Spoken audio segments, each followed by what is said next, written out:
আসসালামু আলাইকুম ওয়া রাহমাতুল্লাহি ওয়া বারাকাতুহু। আলহামদুলিল্লাহি ওয়াহদা ওয়াসসালাতু ওয়াসসালামু আলা আবদিহিল মুস্তাবা আল মুস্তাফা ওয়া আলা আলিহি ওয়া সাহবিহি রাশাদা। প্রিয় দর্শক, দি ইসলামিক পডকাস্ট থেকে স্বাগত জানাচ্ছি মাসুম বিল্লাহ বিন রেজা। আজ আমার সাথে কোহোস্ট হিসেবে রয়েছেন বিশিষ্ট ইসলামী চিন্তাবিদ, শিক্ষাবিদ, খতিব, হাফেজ মুফতি সাইফুল ইসলাম। আসসালামু আলাইকুম ওয়া রাহমাতুল্লাহি ওয়া বারাকাতুহু। ওয়া আলাইকুম আসসালাম ওয়া রাহমাতুল্লাহি ওয়া বারাকাতুহু। মুহতারাম, কেমন আছেন সকলে? আলহামদুলিল্লাহ, আল্লাহ ভালো রেখেছেন। আপনি কেমন আছেন? আলহামদুলিল্লাহ, আমিও ভালো আছি। আজ আমরা কথা বলবো হজের গুরুত্ব এবং ফজিলত নিয়ে। শুরুতেই হজের গুরুত্ব সম্পর্কে জানতে চাচ্ছিলাম। অনেক ধন্যবাদ আপনাকে। আমরা জানি যে রাসূল সাল্লাল্লাহু আলাইহি ওয়াসাল্লাম আমাদের ইসলাম দাঁড়িয়ে আছে 5টি পিলারের উপর। সে সম্পর্কে তিনি বলেছেন, বুনিয়াল ইসলাম আলা খামস, শাহাদাতি আল্লা ইলাহা ইল্লাল্লাহ ওয়া আন্না মুহাম্মাদান আবদুহু ওয়া রাসূলুহু ওয়া ইকামিস সালাহ ওয়া ইতাইজ যাকাত ওয়াল হজ্জি ওয়া সাওমি রমাদান। এই হাদিসের মাধ্যমে আমরা জানতে পারি যে 5টি বিষয়ে আল্লাহ তাআলা আমাদের উপর ফরজ করে দিয়েছেন। মূলত এই 5টি বিষয়ের মধ্যে আমাদের গোটা যাপিত জীবন রয়ে গেছে। অর্থাৎ আমরা জীবনকে পরিচালনা করার জন্য আমাদের যত যত প্রশিক্ষণের দরকার আছে, জীবনকে সফল করবার জন্য যত পথে আমাদের যে সকল জায়গায় হাঁটতে হবে, যেভাবে চলতে হবে, বলতে হবে, আমাদের আচার আচরণ, উচ্চারণ, কলম কালাম সব কিছু এই 5টি বিষয়ের মধ্যে আল্লাহ তাআলা সন্নিবেশন করে দিয়েছে। এর মধ্যে অন্যতম একটি ব্যাপার হলো হজ। আল্লাহ রাব্বুল আলামিন কোরআনুল কারীমে হজ সম্পর্কে বলেছেন, ওয়ালিল্লাহি আলান নাস হাজ্জুল বাইত মান ইসতাতা ইলাইহি সাবিলা, যে যারা সেখানে যেতে সক্ষম তাদের উপর আল্লাহ তাআলা হজকে ফরজ করেছেন। আরেক জায়গায় বলেছেন, ওয়া আতিমুল হাজ্জা ওয়াল উমরাতা লিল্লাহ, যে তোমরা আল্লাহর জন্য হজ এবং উমরা সম্পন্ন করো।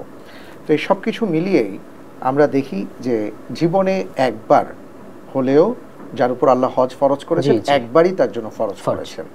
এবং এই ক্ষেত্রে রাসূল সাল্লাল্লাহু আলাইহি সাল্লামকে জিজ্ঞেস করা হয়েছিল, যখন রাসূল সাল্লাল্লাহু আলাইহি সাল্লাম বলেছেন যে তোমাদের উপর হজকে আল্লাহ ফরজ করেছেন, ফাআতিমুল হাজ্জা। তো একজন সাহাবা বলেছিলেন, ইয়া রাসূলুল্লাহ, আমরা কি প্রতি বছর হজ করব? রাসূল সাল্লাল্লাহু আলাইহি সাল্লাম চুপ করেছিলেন। তৃতীয়বার তিনি বললেন যে আমি যদি তোমার কথা হ্যাঁ বলি তাহলে আবার উম্মার জন্য কঠিন হয়ে যাবে। অর্থাৎ আমাদের জীবনে একবার হজ ফরজ, তাও যার সেখানে যাওয়ার সক্ষমতা রয়েছে, আর্থিক সক্ষমতা, শারীরিক সক্ষমতা, এবং মা বোনদের জন্য তো মাহরামের একটা ব্যাপার আছে। তো এই সব মিলিয়ে আমাদের উপর আল্লাহ তাআলা হজকে ফরজ করেছেন। আর গুরুত্বের কথা যেটা বলেছেন, আমরা দেখেছি যে রাসূল সাল্লাল্লাহু আলাইহি ওয়াসাল্লাম হজের ব্যাপারে বলেছেন, যার উপর আল্লাহ তাআলা হজ ফরজ করেছেন সে যদি হজ না করে মৃত্যুবরণ করে তাহলে ইহুদি হয়ে মারা যাক অথবা নাসারা হয়ে মারা যাক, এই ব্যাপারে আমার কোনো দায় নেই। তার মানে হলো, আল্লাহ মাফ করুন, কারো উপর হজ ফরজ হয়েছে, তিনি যদি এই অবস্থায় ঝুলিয়ে রাখেন ব্যাপারটি এবং তার যদি মৃত্যু ঘটে যায়, তাহলে সম্ভাবনা থেকেই যায় এই কথা থেকে যে তিনি হয়তো ইহুদি অথবা নাসারার মতন মৃত্যুবরণ করতে পারেন। আল্লাহ রাব্বুল আলামিন আমাদেরকে রক্ষা করুন। আমিন। আর হজ করলে কি ফায়দা, এই ব্যাপারে অনেকগুলো বর্ণনা আছে। আমি শুধু দুটো কথা বলতে চাই। আল হাজ্জুল মাবরুর লাইসা লাহু জাযাউন ইল্লাল জান্নাহ, যে হজ্জে মাবরুরের প্রতিদান তো কেবল একটাই, সেটা হলো জান্নাত। আরেকটি হাদিসের মধ্যে রাসূল সাল্লাল্লাহু আলাইহি সাল্লাম বলেছেন, মান হাজ্জা লিল্লাহি ফালাম ইয়ারফাস ওয়া লাম ইয়াফসুক রাজাআ কায়াউমিন ওয়ালাদাতহু উম্মুহু, যে কেউ যদি হজ করে এবং সেখানে অশ্লীল কোনো কাজ না করে, পাপ কাজে জড়িত না হয়, তাহলে তার অবস্থাটা এমন হবে, নবজাতক শিশু যেভাবে নিষ্পাপ তিনি সেভাবে নিষ্পাপ হয়ে যাবেন। ফিরে আসবে। এবারে আপনার কাছে জানতে চাইবো, হজ এটার মতো কি উমরা ফরজ? অনেক ধন্যবাদ। হজ আসলে ফরজ, উমরা নফল ইবাদত। এটা নিয়ে ওলামাদের মাঝে আমরা দেখি যে একটু ওনাদের আলোচনার একটা বৈচিত্র্য আছে, মতের বৈচিত্র্য আছে। সেটা হলো, কেউ বলে থাকেন যে যার উপর হজ ফরজ তার উপর জীবনে একবার হলেও উমরা ওয়াজিব বা ফরজ। আর আরেক দল ওলামা বলেছেন যে হজটাকেই কেবল আল্লাহ তাআলা ফরজ করেছেন, উমরাটা আসলে নফল, উমরা তার জন্য ফরজ নয়। এই হলো বিষয়। এবারে জানতে চাইবো, এই যে হাজিদের আদব, শিষ্টাচার, এটা কেমন হওয়া দরকার হজের ক্ষেত্রে? এই ক্ষেত্রে আমি একটা কথা বলতে চাই, আমি আমার নিজেকে নসিহা করব এবং সকল হাজি সাহেবদের উদ্দেশ্যে বিনীত আরজ করতে চাই। সেটা হলো যে একজন হাজি সাহেবের কেমন আদব তার রক্ষা করা উচিত, এটা তখনই তিনি উপলব্ধি করবেন যখন তিনি বুঝবেন যে আসলে তিনি কে এবং তিনি কোথায় যাচ্ছেন, তিনি কেন যাচ্ছেন। এটার ক্ষেত্রে আমাদের একটু নেপথ্যে যেতে হবে। যেমন মনে করুন যে আমরা জানি যে আমার হাতে টাকা আছে তাই আমি হজে যাচ্ছি, ব্যাপারটা আসলে এমন নয়। টাকা থাকলেই হজে যাওয়া যায় না। আল্লাহ রাব্বুল আলামিনের পক্ষ থেকে তৌফিক লাগে। তৌফিক। আমরা যারা ভাবছি যে এই বছর যারা হজে যাচ্ছেন, তারা টাকা জমা দিয়েছেন, তারা হজে যাবেন, আসলে কি সবাই হজে যেতে পারছেন? না। অসংখ্য মানুষ কিন্তু হজে যেতে পারছেন না। তারা টাকা জমা দিয়েছেন কিন্তু হজে যাওয়ার সৌভাগ্য তাদের হয়নি। হচ্ছে না। ঠিক এমনি করে আমরা অনেক সময় দেখি যে আল্লাহ রাব্বুল আলামিন অনেককে অঢেল সম্পদ দিয়েছেন, অনেক কিছু দিয়েছেন, কিন্তু তার হজ করার তৌফিক হয়নি। সব মিলিয়ে যেটা বলতে পারি যে আমরা চেয়েছি বলেই হজে যাচ্ছি, ব্যাপারটা আসলে এমন না। অনেকে আমরা মনে করি যে আমি ইউরোপ গিয়েছি, আমেরিকাতে গিয়েছি, সিঙ্গাপুরে গিয়েছি, মালয়েশিয়া গিয়েছি, অনেক দেশেই গিয়েছি, আমাকে অনেক জায়গায় সম্বর্ধনা দেওয়া হয়েছে, অনেক সম্মান জানানো হয়েছে। এটা মনে হয় ওই সকল সফরের মতোই একটা সফর। আমি বলবো যে তাহলে আমরা ভুল করছি। এটা একটা অনুভূতির সফর, এটা একটা ভালোবাসার সফর। জি জি। এটার সাথে আবেগ জড়িয়ে আছে, এটার সাথে ভালোবাসা জড়িয়ে আছে, এটার সাথে ইতিহাস জড়িয়ে আছে, এটার সাথে মালিক আর গোলামের একটা সম্পর্ক, সেতুবন্ধন তৈরি হচ্ছে। এটা যেন আমরা উপলব্ধি করি, তাহলে আমাদের এই সফরটা সুন্দর হবে। আমি যদি আরেকটু ভেতরে যাই তাহলে বলবো যে এই সফরে যারা যাচ্ছি, ধরুন 2025 সালে যারা যাচ্ছেন বা অনেকে গিয়েছেন, আমি বলবো যে আপনি তো 2025 সালেই যাচ্ছেন না, আপনি তো দাওয়াত পেয়েছেন আসলে 4500 বছর আগে। জি জি। আল্লাহ রাব্বুল আলামিন যখন ইব্রাহিম আলাইহিস সালাতু ওয়াস সালামকে বললেন ওয়া ইয বাওয়া'না লিইব্রাহিম মাকানাল বাইত আল্লা তুশরিক বি শাই, তো তিনি বললেন যে আমি যেই ঘরটা কোথায় হবে এটাও আমি ইব্রাহিম আলাইহিস সালামকে জানিয়ে দিয়েছি। তিনি ঘর নির্মাণ করলেন, আল্লাহর কাছে দোয়া করলেন ওয়া ইয ইয়ারফাউ ইব্রাহিমুল কওয়াইদা মিনাল বাইতি ওয়া ইসমাঈল রাব্বানা তাকাব্বাল মিন্না ইন্নাকা আনতাস সামিউল আলিম। আপনি তো জানেন সূরা বাকারাতে সেই ইতিহাস তুলে ধরা হয়েছে। তিনি এবং তার ছেলে মিলে যখন ঘর নির্মাণ করলেন, আল্লাহর কাছে দোয়া করলেন, আল্লাহ রাব্বুল আলামিন বললেন যে আনতাহিরা বাইতি লিত-তাইফিন ওয়াল আকিফিন ওয়া রুকা'ই সুজুদ, আমার এই ঘরকে তুমি পুত পবিত্র রাখো, যারা রুকু করবেন, সেজদা করবেন, তাওয়াফ করবেন তাদের জন্য। একটা পর্যায়ে ইব্রাহিম আলাইহিস সালাতু ওয়াস সালামের মনে প্রশ্ন ছিল যে এই ঘর তো নির্মাণ করলাম, কারা আসবেন, কারা তাওয়াফ করবেন? আল্লাহ তাআলার পক্ষ থেকে জানানো হলো ওয়া'আযিন ফিন নাস বিল হাজ্জি ইয়াতুকা রিজালান ওয়া আলা কুল্লি যামির ইয়াতিনা মিন কুল্লি ফাজ্জিন আমিক। তাকে জানানো হলো যে আপনি হজের আহ্বান করুন, ঘোষণা দিন, আমার পক্ষ থেকে হজের জন্য দাওয়াত দিন, ইনভাইট করুন। জিবরাইল আলাইহিস সালাতু ওয়াস সালামের কাছে তিনি প্রশ্ন রেখেছিলেন, ইব্রাহিম আলাইহিস সালাম, এটা কি করে সম্ভব? মানুষ নেই, জন নেই, এখানে কয়জন মানুষ আছে, জি জি, আমি কিভাবে আওয়াজ দেব? জিবরাইল আলাইহিস সালাতু ওয়াস সালাম বলেছেন যে আপনার দায়িত্ব হলো হজের জন্য আহ্বান করা। আল্লাহ তাআলা দায়িত্ব নিয়েছেন শুধু পৃথিবীতে না, রূহের জগতেও যারা আছেন তাদের কাছে পৌঁছে দেওয়ার।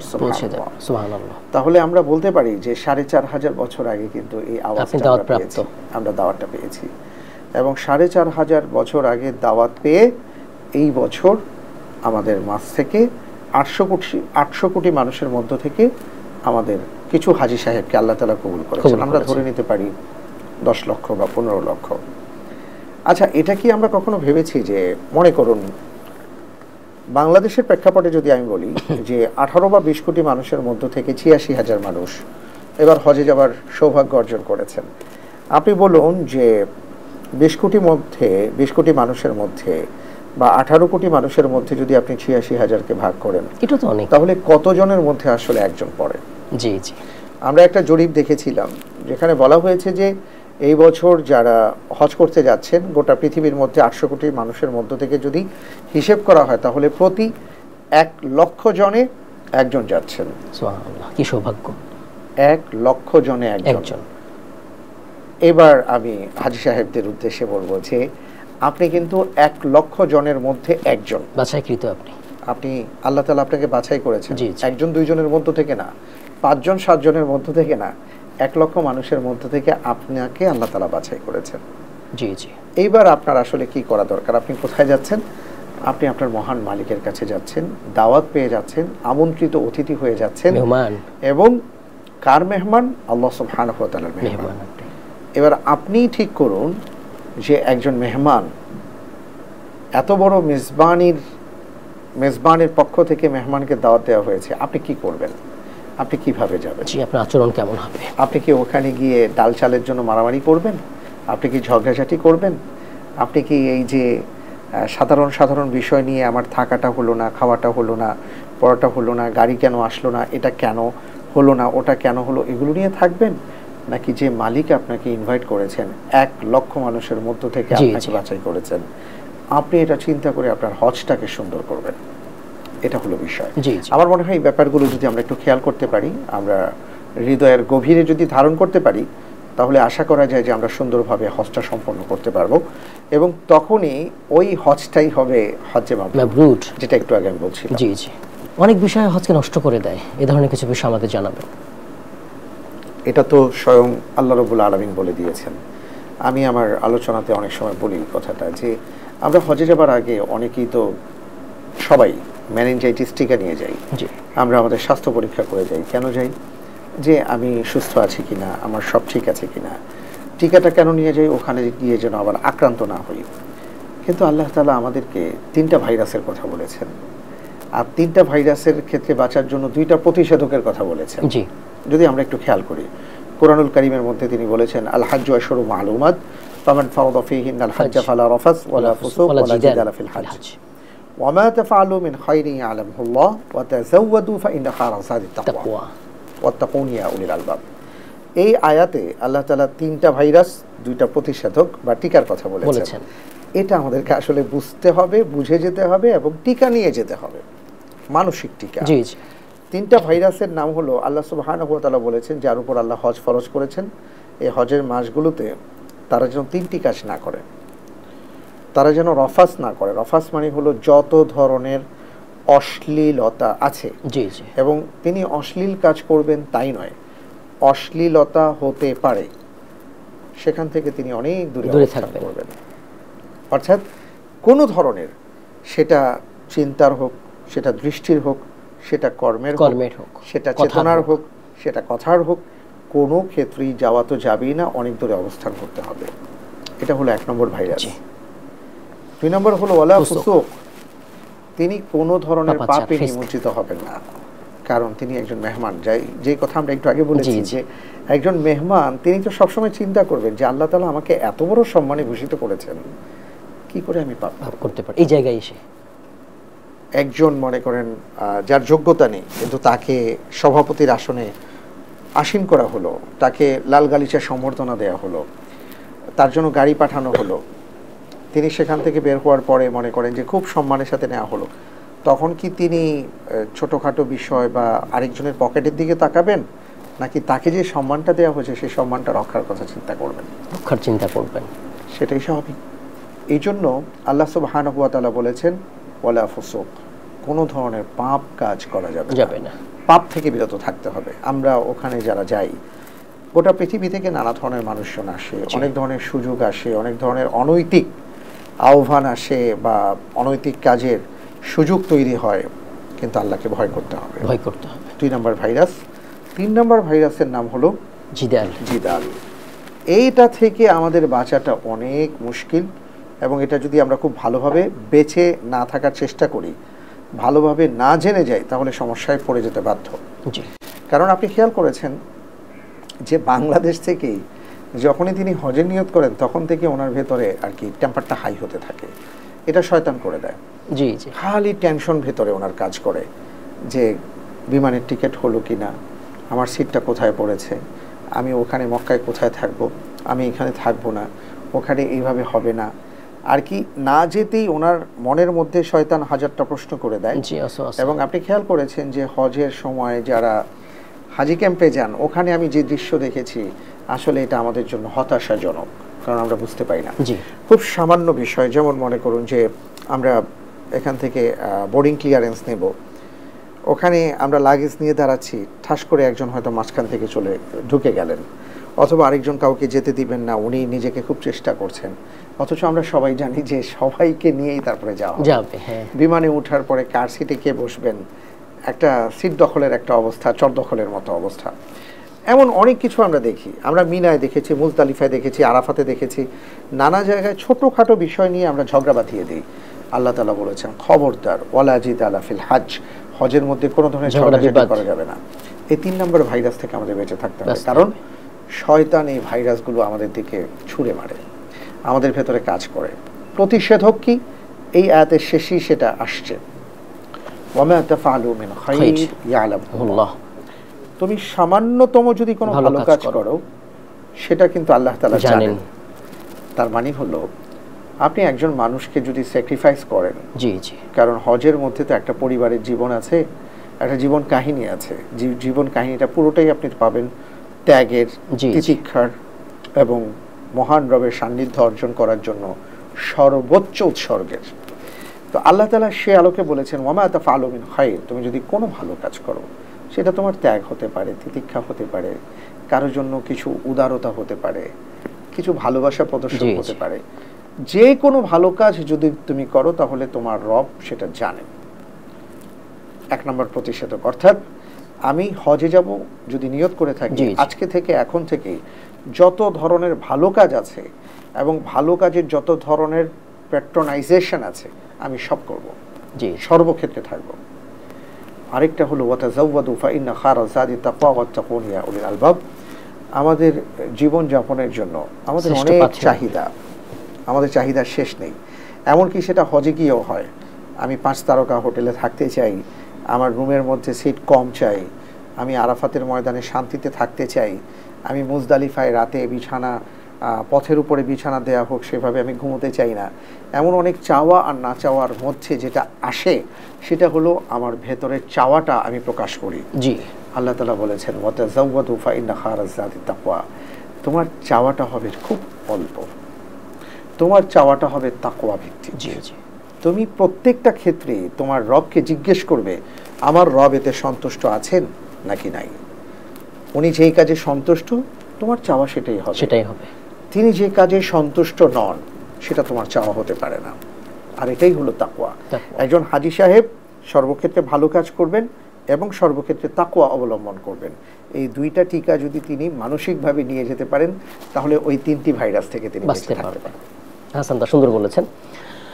ওই জায়গায় অনেকগুলো জায়গায় দোয়া কবুল হয়, সেরকম দু একটা জায়গার কথা বলবেন। যথার্থ বলেছেন। ব্যাপারটা হলো পৃথিবীতে আমরা দেখি যে দোয়া কবুলের সময় আছে। সময় আছে। আমরা বাংলাদেশে যারা আছি, আপনি আমি দোয়া কবুলের অনেক সময় পাবো, নানা সময় আছে, জি কিন্তু দোয়া কবুলের জায়গা পৃথিবীতে দুটো, কাবা আর মদিনা।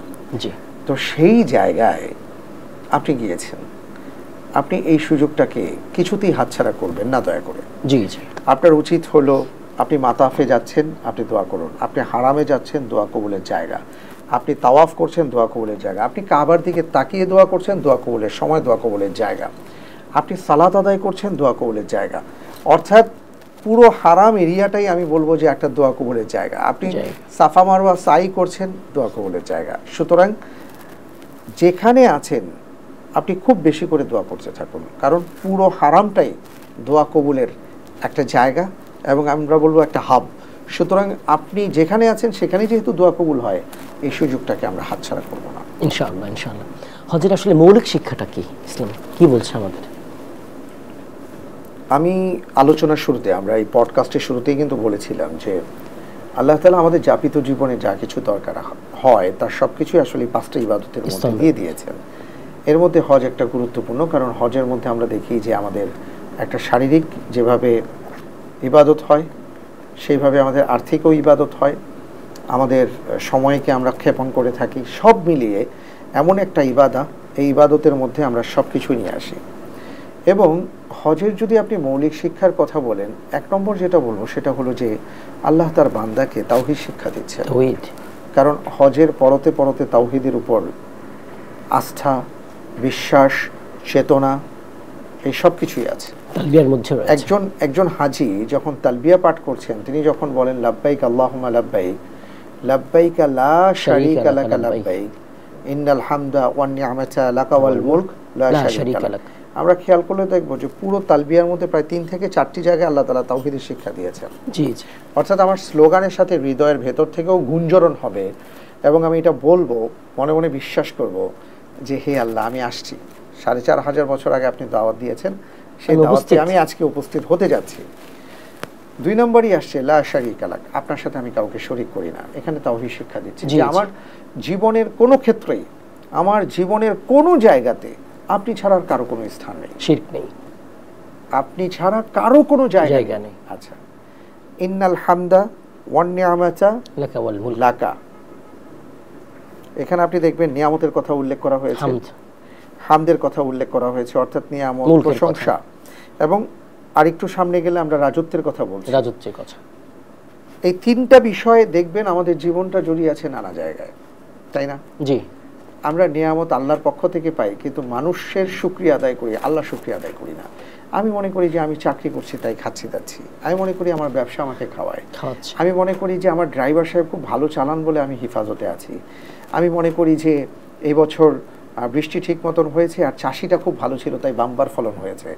সর্বক্ষেত্রেই আমরা নানা ধরনের নিয়ামতকে অস্বীকার করে চলেছি।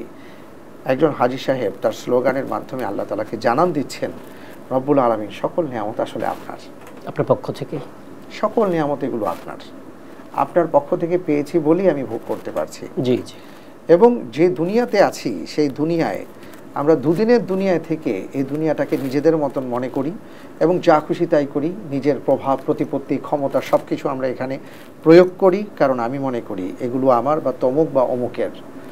কিন্তু এখানে এসে বলছি লাকা ওয়াল মুলক, আসলে গোটা রাজত্বই আপনার, মালিক আপনি, সার্বভৌমত্বের মালিক। এবং আমরা দেখেছি যে আমাদের জীবনে মানুষকে খুশি করতে গিয়ে, গোষ্ঠীকে শক্তিকে খুশি করতে গিয়ে আমরা নানা ধরনের প্রশংসা করে থাকি, যে প্রশংসা কখনো কখনো আমার আর আমার মালিকের মাঝে আলাদা প্রাচীর তৈরি করে দেয়। জি জি।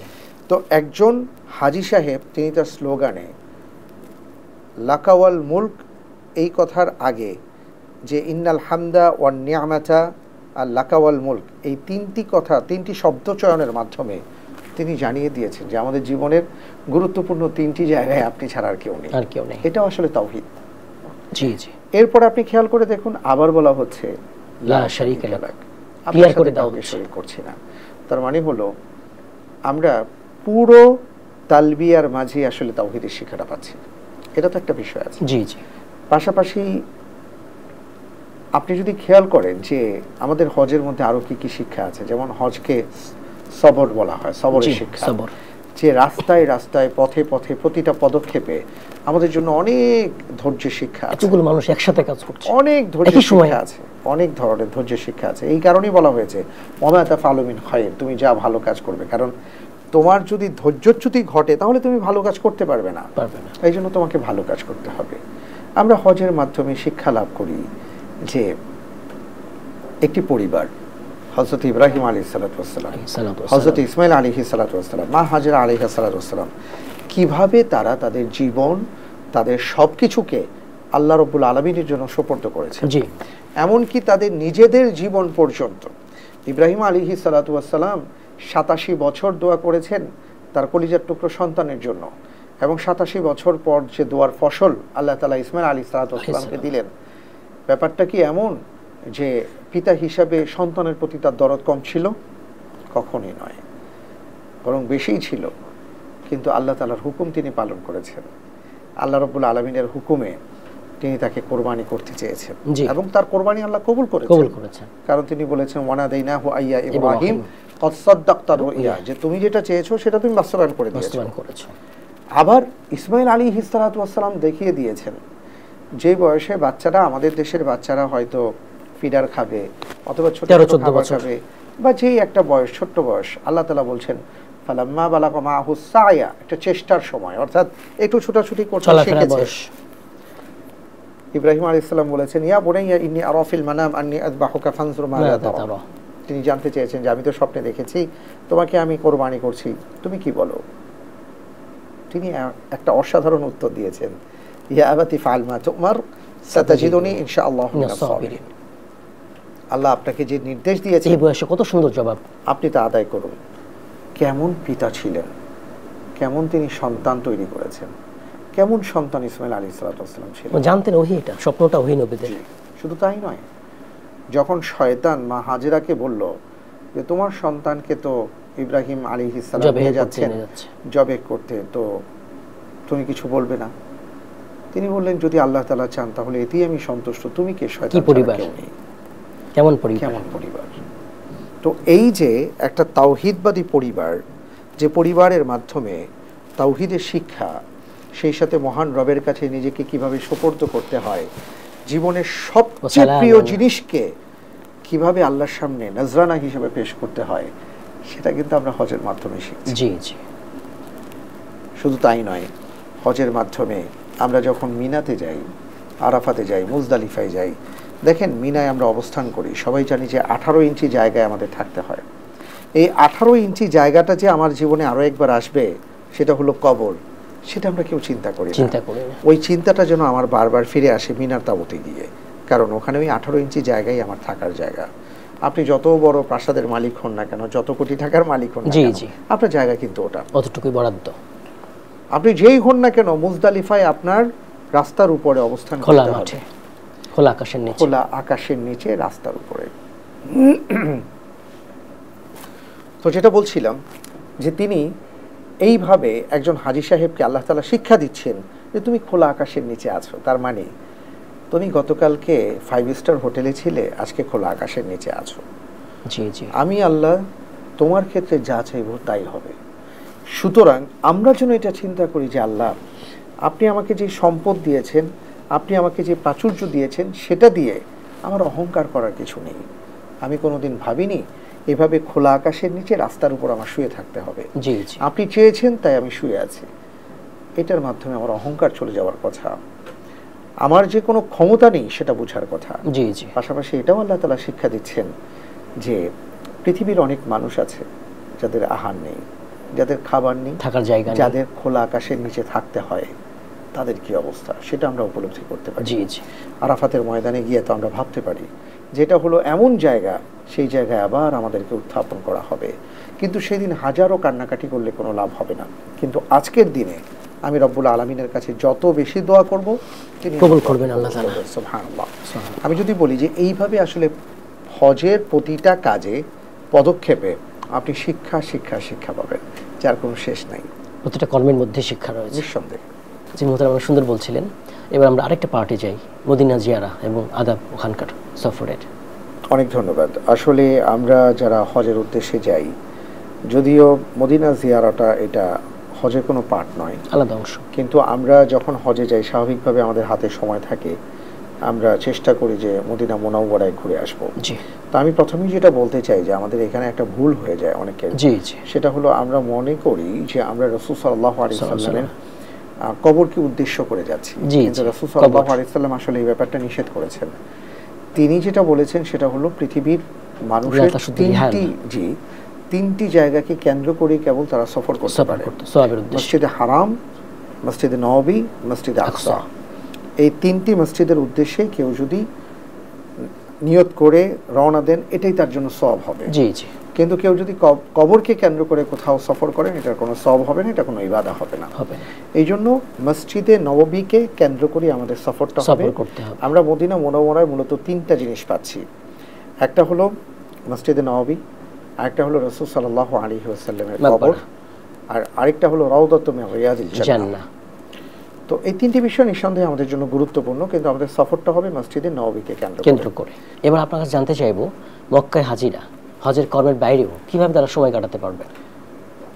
আমি বলবো যে খুবই দামি একটা প্রশ্ন আপনি করেছেন, কারণ আমাদের হাজী সাহেব যারা মক্কায় অবস্থান করছেন বা মদিনায় অবস্থান করেন, অনেক সময় ওনারা ভাবেন যে আসলে আমি কি করব, আমার তো হজের কিছু কাজ, আর ওখানে 5 ওয়াক্ত নামাজ, তাওয়াফ ছাড়া আর কোনো কাজ নেই, তো আমি কি করব? তো এই কি করব করতে গিয়ে আপনি খেয়াল করেছেন যে ওখানে গিয়ে আমরা মার্কেটে ঘোরাঘুরি করি, আমরা কেনাকাটা করি, তারপরে স্বর্ণের পেছনে তো ভালো সময় আমরা ব্যয় করে থাকি, আর সেই সাথে আলবাইক কোথায় আছে, তাজেস কোথায় আছে, ভালো ভালো খাবারের দোকান কোথায় কি আছে, সেগুলো নিয়ে আমরা ব্যতিব্যস্ত থাকি এবং মনে করি যে আমরা মনে হয় এর পেছনে সময় ব্যয় করলেই ভালো। আমরা আসলে ভুলে যাই যে আমরা কোথায় আসছি। আমরা এমন একটি জায়গায় আসছি যে পৃথিবীতে এই জায়গায় এমন কিছু জিনিস আছে, এমন কিছু পাওয়ার আছে যেটা আমি অন্য কোথাও পাবো না। তো সেটাকে আমাদের ব্যবহার করতে হবে, কাজে লাগাতে হবে। যেমন আমরা এমন একটি জায়গায় আসছি যে ওখানে 1 রাকাত নামাজ পড়লে 1 লক্ষ রাকাতের সওয়াব হয়ে যাচ্ছে। সুবহানাল্লাহ, 1 রাকাত নামাজ পড়লে 1 লক্ষ রাকাতের সওয়াব। আমরা তো 2 রাকাত নামাজ পড়তে আমাদের কোমর বাঁকা হয়ে যায়, আমরা 2 রাকাত নামাজ ঠিক মতো পড়তে চাই না। সেখানে আল্লাহ সুবহানাহু ওয়া তাআলার পক্ষ থেকে কত বড় ঘোষণা আসছে, রাসূল সাল্লাল্লাহু আলাইহি ওয়াসাল্লাম সুসংবাদ জানিয়েছেন। সুতরাং আমাদের উচিত হলো খুব বেশি বেশি করে সালাত আদায় করা, যেটা পৃথিবীর অন্য কোথাও এই সুযোগটা পাবো না। 2 নম্বর বিষয় হলো পৃথিবীর কোথাও তো কাবা ঘর নেই এখানে ছাড়া। সুতরাং আমি তাওয়াফ এখানেই করতে পারবো, পৃথিবীর আর কোথাও আমি তাওয়াফ করতে পারবো না। আমার উচিত হলো সময় থাকলে খুব বেশি করে তাওয়াফ করা। কারণ তাওয়াফরত অবস্থায় আমি যেটা ভাবতে পারি যে পৃথিবীর এমন একটি জায়গায় আমি এসেছি যেটা আল্লাহ তাআলার সবচেয়ে প্রিয় এবং দামি একটি জায়গা।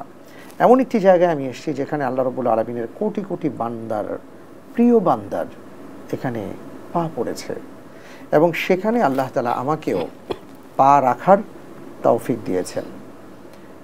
এত বড় সৌভাগ্য আমার, এই সৌভাগ্যটা কিভাবে আমি হাতছাড়া করতে পারি? সুতরাং আমি যত সময় পাবো হয় সালাতে থাকবো, নয়তো তাওয়াফে থাকবো। আমি যখন মনে হয় যে একটু ক্লান্ত, একটু বসা দরকার, তখন বসে যদি কাবা শরীফের দিকে তাকিয়েও থাকি, এটাও আমার সওয়াব। হাদিসের মধ্যে এসে প্রতিদিন আল্লাহ তাআলা 120টা রহমত নাজিল করেন কাবাকে কেন্দ্র করে। তাকিয়ে যিনি থাকেন তিনিও মাহরুম হন না। সুবহানাল্লাহ। দোয়া কবুল হয়। পৃথিবীর কোথায় আমি দোয়া কবুলের জায়গা পাবো? দোয়া কবুলের সময় আছে, দোয়া কবুলের জায়গা একটি জায়গা আর মদিনাতে আছে। সুতরাং আমাদের উচিত খুব বেশি করে এই জায়গাতে বসে দোয়া করতে থাকা। পৃথিবীর কোথায় আমি পাবো যেখানে আল্লাহ তাআলা কোরআন নাজিল করেছেন? ওই একটি জায়গা যেখানে কোরআন নাজিল হয়েছে আর মদিনায় আছে। সুতরাং কোরআন নাজিলের জায়গায় আমি যদি কোরআন পড়তে পারি, এই কোরআন আমাকে যতটা উজ্জীবিত করবে, সেটা আসলে এই ফিলিংটা আমি অন্য জায়গায় নাও পেতে পারি। এই জন্য আমাদের উচিত খুব বেশি করে কোরআনে কারিমের তিলাওয়াত করা।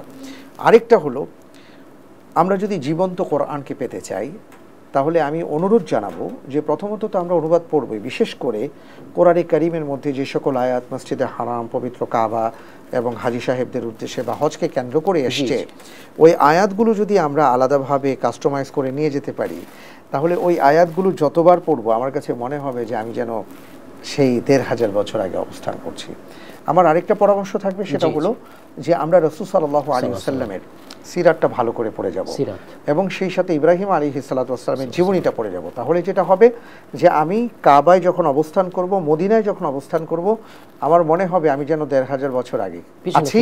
কারণ রাসূল সাল্লাল্লাহু আলাইহি ওয়াসাল্লামের সেই জীবনীটা আমার যখন ভেতরে প্রকাশিত হবে এবং আমাকে বারবার বলবে যে এই সেই জায়গা যেখানে রাসূল সাল্লাল্লাহু আলাইহি ওয়াসাল্লাম ছিলেন, এখান দিয়ে হেঁটেছেন, এখানে বসেছেন, এখানে দোয়া করেছেন, এখানে সাহাবাদেরকে নিয়ে চলেছেন, তখন আমার অন্যরকম একটা অবস্থা তৈরি হবে। সেই অনুভূতিটা আমি ধরে রাখতে পারবো এবং আমি জীবন্ত মক্কার মদিনাকে পাবো। এই জন্য আমি বলবো যে আমাদের মক্কা মদিনায় যে সময়টা থাকবে, এই সময়টাতে আমরা এইভাবে যদি কাটাতে পারি, তাহলে ইনশাআল্লাহ তাআলা আমার মনে হয় সময়টাকে আমরা কাজে লাগাতে পারবো এবং প্রোডাক্টিভ হবে। আল্লাহ তাআলা তৌফিক দান করুন। আমিন আমিন, যথার্থই বলেছেন। এবার মদিনা পার্টি যাব, ওখানে আমাদের জিয়ারা এবং আদাব।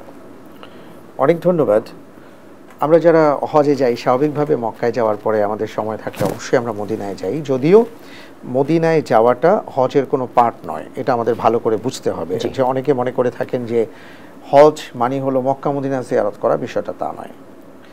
মদিনা মুনাওয়ারায় আমরা যাব এবং এটাও একটা সওয়াবের কাজ হবে যদি আমরা আমাদের নিয়তটাকে সুন্দর করতে পারি। সেটা কি? রাসূল সাল্লাল্লাহু আলাইহি ওয়াসাল্লামের একটি হাদিস আছে যে লা তাশুদ্দুর রিহাল ইল্লা বিসালাতিন, যে 3টি জায়গায় মানুষ যেতে পারবে ইবাদতের নিয়তে, সওয়াবের নিয়তে।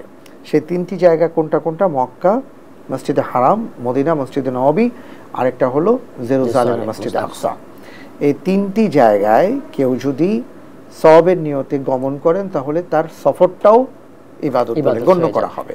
এই জন্য আমরা মদিনায় যখন যাব, মসজিদে নববীকে কেন্দ্র করে যাব। কারণ মসজিদে নববীতে কেউ যদি 1 রাকাত সালাত আদায় করেন, রাসূল সাল্লাল্লাহু আলাইহি সাল্লাম বলেছেন ন্যূনতম তাকে 1000 রাকাতের সওয়াব প্রদান করা হবে। সুবহানাল্লাহ। তো এই কারণে আমরা এই উদ্দেশ্যে যাব। তবে হ্যাঁ, মদিনাতে গুরুত্বপূর্ণ 3টি জিনিস আছে। একটা হলো মসজিদে নববী, দ্বিতীয় বিষয়টা হলো রাসূল সাল্লাল্লাহু আলাইহি ওয়াসাল্লামের কবর, তৃতীয় বিষয় হলো রাউদাতুম মিন রিয়াদিল জান্নাহ, যে রাসূল সাল্লাল্লাহু আলাইহি ওয়াসাল্লামের মিম্বার থেকে নিয়ে মা আয়েশা রাদিয়াল্লাহু তাআলা আনহার ঘর বা রাসূল সাল্লাল্লাহু আলাইহি ওয়াসাল্লামের কবর পর্যন্ত এই জায়গাটা হলো জান্নাতের একটা টুকরো বা জান্নাতের বাগানের একটা টুকরো বলে রাসূল সাল্লাল্লাহু আলাইহি ওয়াসাল্লাম যেহেতু আখ্যায়িত করেছেন, এটা একটা মহামূল্যবান জায়গা। এছাড়াও আরো অনেক কিছু আছে। তো এই কারণে মদিনার প্রথম যে আদবটা আমাদের লক্ষ্য রাখতে হবে সেটা হলো ইয়া আইয়ুহাল্লাযীনা আমানু লা তারফাউ আসওয়াতাকুম ফাওকা সাওতিন নবী, যে তোমরা রাসূলের সামনে উঁচু স্বরে কথা বলো না। এই জন্য মদিনার আদব, আমরা মদিনায় কখনো উঁচু স্বরে কথা বলবো না। আমরা খুব নরমভাবে কথা বলবো। এবং এখনও আমরা যদি আহলে মাদিনা বা মদিনার অধিবাসীদেরকে দেখি, তাদের ভাষা এত সুন্দর, প্রাঞ্জল, এবং তারা খুব ঠান্ডা স্বভাবের হয়ে থাকেন। তা আমরা এটা চেষ্টা করব যে মদিনায় যে কয়দিন থাকবো আমরা আসলে উঁচু স্বরে কথা বলবো না। দ্বিতীয় বিষয়টা হলো যে প্রথমত বলেছি নামাজ পড়া, কারণ 1 রাকাত 1 লক্ষ রাকাতের সওয়াব। দ্বিতীয় বিষয়টা হলো যে উঁচু স্বরে কথা বলবো না। তৃতীয় হলো আমি যখনই সময় পাবো রাসূল সাল্লাল্লাহু আলাইহি ওয়াসাল্লামের কবরের সামনে গিয়ে তাকে সালাম দিব। কারণ হাদিসের মধ্যে আসছে উম্মত যখন আল্লাহর রাসূল সাল্লাল্লাহু আলাইহি ওয়াসাল্লামের কবরের সামনে গিয়ে সালাম দেয়, আল্লাহর রাসূল বলেছেন যে তার সালামের জবাব আমি দিয়ে থাকি। সুবহানাল্লাহ। এটা কিভাবে দেন আল্লাহু আ'লাম, কিন্তু আমাকে বলা হয়েছে সালাম দিতে। এই কারণে আসসালাতু ওয়াসসালামু আলাইকা ইয়া রাসূলুল্লাহ আমরা বারবার বলবো এবং যতবার সময় পাবো আমরা সালাম দিব। তৃতীয় যে ব্যাপারটা, চতুর্থ যে ব্যাপারটা, সেটা হলো রাউদাতুম মিন রিয়াদিল জান্নাহ যেখানে আছে। আমি এখন তো খুব সুন্দর সিস্টেম আছে, জি, আপনার মোবাইল অ্যাপের মাধ্যমে সেটাকে আপনার জায়গাটাকে ইয়ে করতে হয়, আপনার অ্যাপ্লিকেশনের মাধ্যমে ওই জায়গাটা ফিল আপ করতে হয়। তো আপনি যখন সুযোগ পাবেন তখন যাবেন, এখন সেখানে গিয়ে আপনি দোয়া করবেন, সালাত আদায় করবেন। এছাড়া রাসূল সাল্লাল্লাহু আলাইহি ওয়াসাল্লামের জীবনী যদি আমাদের পড়া থাকে, আমরা কিন্তু মদিনাকে সুন্দরভাবে আবিষ্কার করতে পারবো। এবং সেখানে জানি যে ন্যূনতম 10,000 সাহাবার কবর আছে পাশেই, জি, গারকাদ আল বাকি। তো বাকিতে আমরা যাব ইনশাআল্লাহ, ফজরের সালাতের পর যাওয়া যায়, কবরস্থান জিয়ারত করা যায়। একটু পাশে আবার উহুদ আছে, আমরা উহুদের প্রান্তরে গিয়ে সেই শিক্ষাটা নিতে পারি। সময় থাকলে আমরা বদর প্রান্তরে যেতে পারি। তারপরে মসজিদে কুবা আছে, যেখানে শনিবারে ইশরাকের সালাত আদায়ের ক্ষেত্রে রাসূল সাল্লাল্লাহু আলাইহি ওয়াসাল্লাম বলেছেন উমরার সওয়াব আছে। পাশাপাশি সাবা মাসাজিদ আছে, যেখানে আপনার খন্দকের যে ব্যাপারগুলো আছে, মসজিদে কিবলাতাইন আছে, ঐতিহাসিক অসংখ্য জায়গা আছে, যেটা আমি রাসূল সাল্লাল্লাহু আলাইহি ওয়াসাল্লামের জীবনী পড়ে যেতে পারলে না আমার জন্য অসাধারণ একটা জীবন্ত পেয়ে যাব মুহূর্ত হতে পারে। আমি বলবো যে আমার স্মরণীয় সফর হতে পারে। আমরা এই কাজগুলো করব এবং আমাদের মাথায় রাখতে হবে যে আমাদের সালাত যেন কখনো ছুটে না যায়, আমরা তিলাওয়াত করব, তিলাওয়াত যেন ছুটে না যায়, এই বিষয়গুলো খেয়াল রাখবো এবং আমাদের সময়টাকে কাজে লাগাবো। খুব বেশি বেশি দরুদ শরীফ পাঠ করব।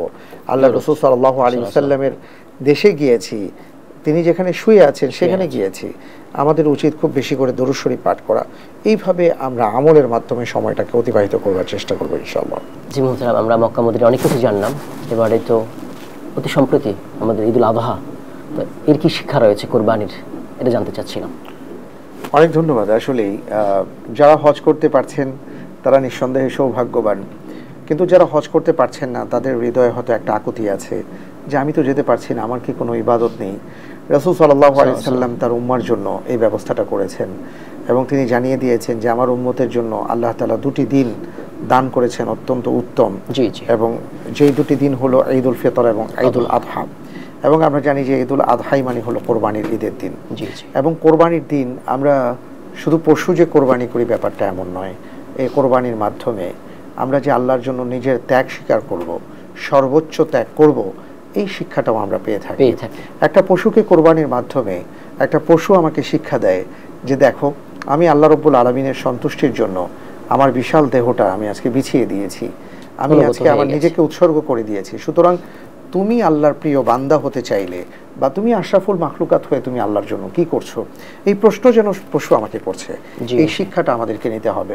আপনি জানেন যে কোরবানির ক্ষেত্রে কোরআনে কারীমের একটি আয়াত আমরা প্রায় শুনে থাকি, লা ইয়ানালাল্লাহু লুহুমুহা ওয়ালা দিমাউহা ওয়ালাকিন ইয়ানালুহু তাকওয়া মিনকুম, যে আসলেই যে আমরা যে কোরবানি করি তার রক্ত বলেন, গোশত বলেন বা শিং বলেন, হাড় বলেন, এগুলো আল্লাহর কাছে পৌঁছায় না। যেটা পৌঁছায় সেটা হলো তাকওয়া, যে আমি কতটুকু আল্লাহ তাআলাকে ভয় করে আল্লাহ তাআলার সন্তুষ্টির জন্য কোরবানিটা করছি। তো আমাদের কোরবানিটা আসলে আল্লাহর সন্তুষ্টির জন্য হওয়া উচিত। আমি কোরবানি করব, একটা গরু কিনবো, একটা খাসি কিনবো, ওই গরু খাসি কতটা ভালো সেটা দেখার আগেই কয় মণ গোশত হবে সেদিকে আমাদের নজর চলে যাচ্ছে, অথবা কেজিতে কত পড়বে, অথবা অমুক এত টাকা দিয়ে কিনেছে, আমি এত টাকা দিয়ে না কিনলে কেমন দেখা যায়, অমুক কি বলবে, তমুক কি বলবে, এই সব বিষয়গুলো থেকে আমাদেরকে মাহফুজ থাকতে হবে, নয়তো আমাদের কোরবানি কবুল হবে না। এই বিষয়গুলো আমাদের মাথায় রাখতে হবে। আমার কোরবানি, যেটা ইব্রাহিম আলাইহিস সালাম বলেছেন যে ইন্না সলাতি ওয়া নুসুকি ওয়া মাহইয়ায়া ওয়া মামাতি লিল্লাহি রাব্বিল আলামিন, যে আমার জীবন, আমার মরণ, আমার কোরবানি, আমার সবকিছু একমাত্র আল্লাহ রাব্বুল আলামিনের জন্য হবে।